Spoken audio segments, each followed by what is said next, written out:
Hi, Kaz again. Um, just touching base with you all. I hope everybody is powering along in their recovery from Hep C and getting some enjoyment out of their lives. Um, I have tonight. I don't know. I'm just, I'm a mess. Um, like I'm a mess.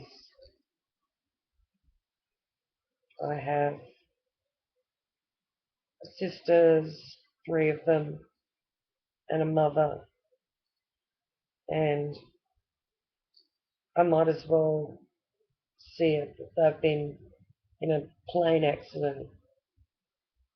Actually, that wouldn't even do it because I'd have feelings of sorrow and and and sadness. Whereas at the moment, I mean, I don't have feelings of sorrow and sadness. I have feelings of resentment, uh, just not even resentment actually, just bewilderment.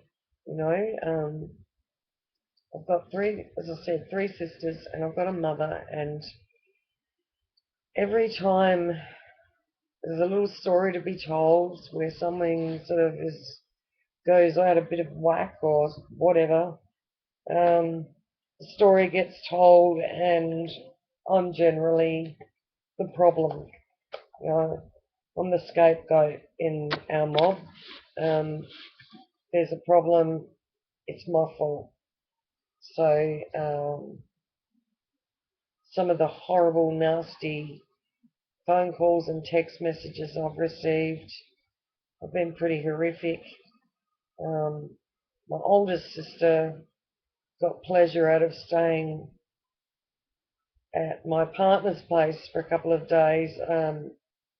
She was playing on the fact that he is a very generous man, and we were having problems at that time. And instead of knocking on my door, she knocked on his and spent a couple of nights on the floor of his house. I will never get my head around that one, but I didn't really have too much of a problem with it. I was just sort of shocked.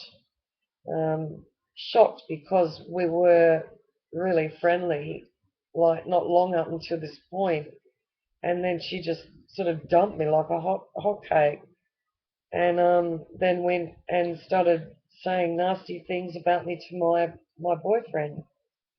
So that's her.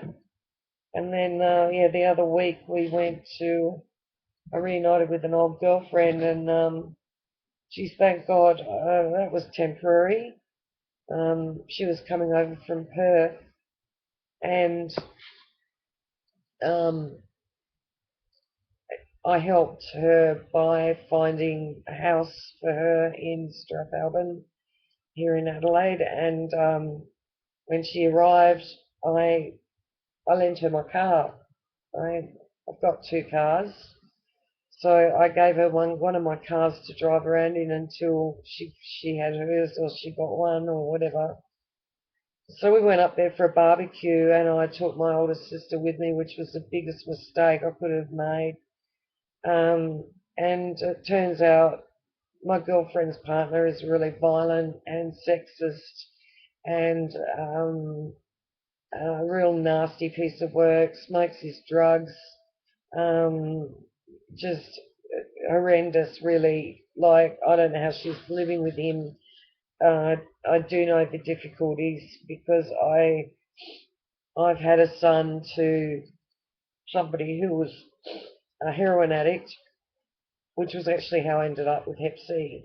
I wasn't a heroin addict, but I tried it once, and that's all it takes.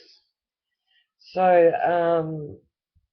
yeah, anyway, my girlfriend's with this guy who's just a total creep, and I didn't realise what a creep he was until we went up there this day, and he was sleazing all over my older sister, and then talking about the size of his dick, and in front of all our kids.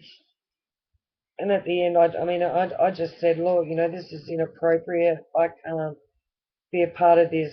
I'm going home. So when I made the decision to go home, um, my so-called friend was, asking me what's going on. I told her what happened, and she started slapping me around the face outside. Her partner jumped on me in my MX-5 like and wouldn't get off. And when my son, my 21-year-old son, went to stick up for me and get him off me, he then grabbed him by the throat and had him up against the car by the throat. So while all this was going on, my older sister was actually apologising to them and saying she was sorry and that it was embarrassing or whatever. And we'd come in two cars, so unfortunately I couldn't just grab my kids and go home. I had my sports car and I had one of my kids in with me in the sports car, and then we had the other car and my sister's car, and she had one of my kids in her car. So I couldn't just walk out quietly and leave. There was a big scene made because I wanted to go, and we had two cars. And the reason I'm mentioning all this is because um, she's then gone back to my mother, told her told her a story that's just totally wrong. Always being accused of being drunk and angry and all this sort of stuff. So basically, I got accused of behaving the way the guy actually was behaving, and so my family haven't seen me since. So that's what I'm dealing with while I'm trying to recover from this fucked up illness. Um, it hurts. They were my rock. They were my family, and my father raised us to believe that family is the most important thing. Um, I believe family is the most important thing. Having said that, they have repeatedly treated me this way, and I've really finally got to a point where I don't ever want to see them again, and I don't care, and I'm indifferent to them. They can go off and do what they want. I have a great support network with my interferon treatment.